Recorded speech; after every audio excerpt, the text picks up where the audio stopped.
Hey folks, how you doing? This is Chris at HouseSit. We're filming here in Miami, Florida. Anyway, today I'd love to talk to you about a topic that's frequently asked by transplants, or implants as sometimes we are called by folks who are here locally. Anyway, just kidding. But all jokes aside, the question is, what are typical amenities in buildings here in Florida? Miami in particular, surrounding areas in South Florida. You know, as a buyer coming to the South Florida area, being new to here, especially from New York, what should one expect?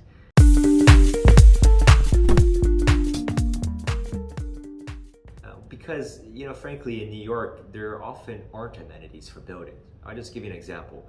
Most New Yorkers, for parking, if they are lucky enough to have a car, they're gonna have to walk to and find, hopefully, an open spot at a parking garage. And these tend to be somewhat rare, and you probably end up having to pay, you know, $500, $600 or more dollars per month to rent that parking space. And don't forget the New York City special tax rate on parking, which is I think 18% plus. So anyway, usually that is not included. You know, many buildings, especially in older neighborhoods with older buildings in New York, aren't going to have sometimes even elevators, and you know, washer dryers. Really, it's a luxury to have one in unit. You know, sometimes buildings might have them. Oftentimes, New Yorkers would just have to go to your local laundromat. So you know, not a lot of these things are not taken for granted in New York. But you know, here in Florida, from our experience, we'll have to say most buildings come with a different level because people expect a different level of amenities here, and they get it because developers have learned to build for them. And of course, the zoning here is a bit different. It's easier to build.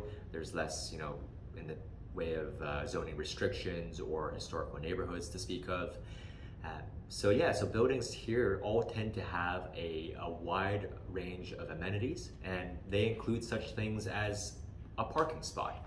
Oftentimes a unit, especially larger ones, will have 2 or more parking spots that are included. Oftentimes these parking spots will include complimentary valet for the owner and sometimes for guests. Maybe it's some X number of free valets per month for guests. And then, you know, in terms of swimming pools, you know, coming from New York, for example, it's very rare to find a condo or co-op building with a swimming pool. I mean, it's almost unheard of. You'd have to really get a membership at your, you know, at a Soho House or something to access a pool during the summer. But here, pretty much every condo building has a swimming pool, especially the newer ones. Sure, you might see some older ones that are, you know, decades old and perhaps, you know, in the process of being redeveloped soon, that might not have one, but pretty much every condo building has some sort of pool or multiple pools and hot tubs and such. And the next amenity we'll talk about are, for example, tennis courts.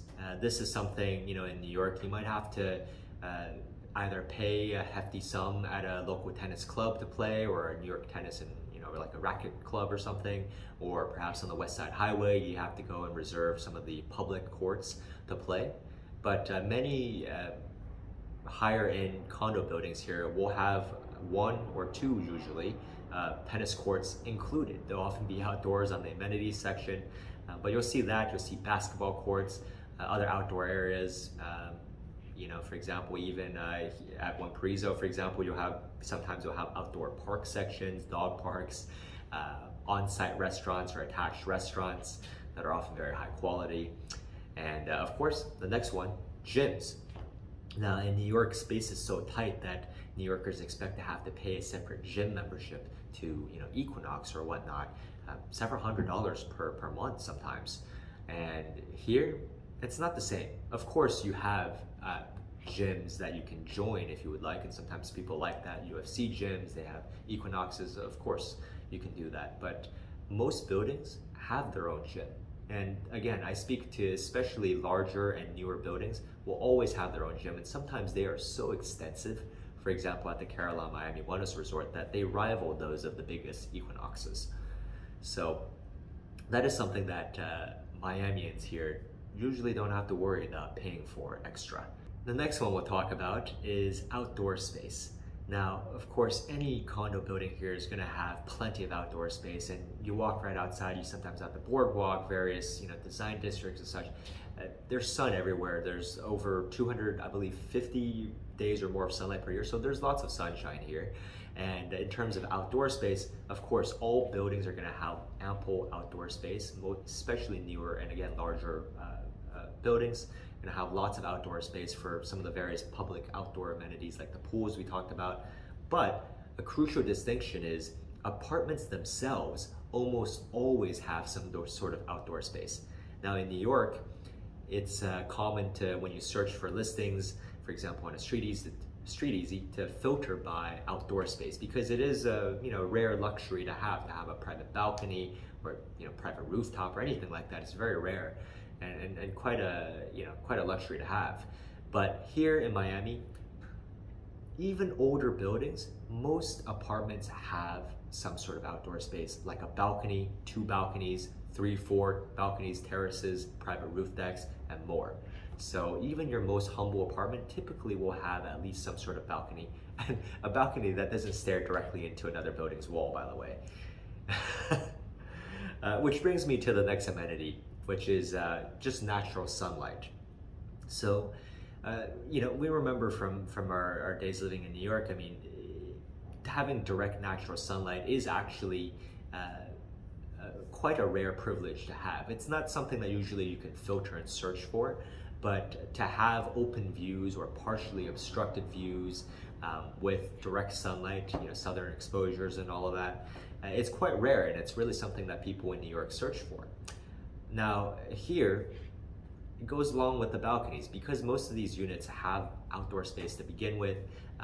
There's a lot of use of glass, floor-to-ceiling glass as construction material here in South Florida.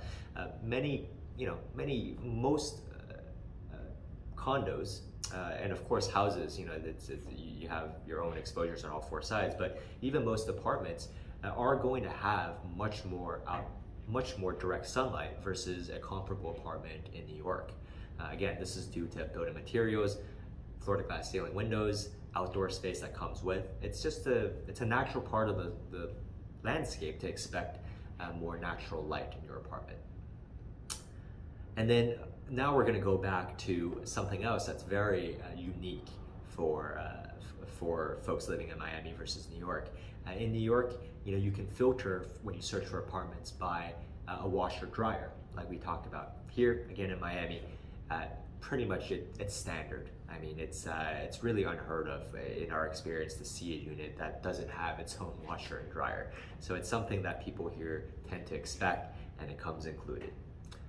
So again, those are just some of the amenities that, the most common amenities that you'll see. Of course, there's many others that, as much as you can think of. For example, the Carillon Miami has its own rock climbing wall. It has a 70,000 foot spa and a hydro aromatherapy circuit that you can go to. There's beautiful conference rooms available that you can just lease out. The One Paraiso in the Paraiso complex, very new building, has a private movie theater that you can just, again, not rent out, you can just reserve for free when you want to watch something private with the family. So lots of amenities, lots of places to work and sit. And again, this is fairly common. This is what people expect here in Miami, in South Florida. And we hope you will like it as well. So if you're looking to buy or sell in New York or Florida, please hit us up. We can help you save up to 6% when you sell with our assisted FSBO service, or 1% for full service listing option. And when you buy, we give you 2/3 of the buyer agent commission back. It's called our House It Buyer Closing Credit Program.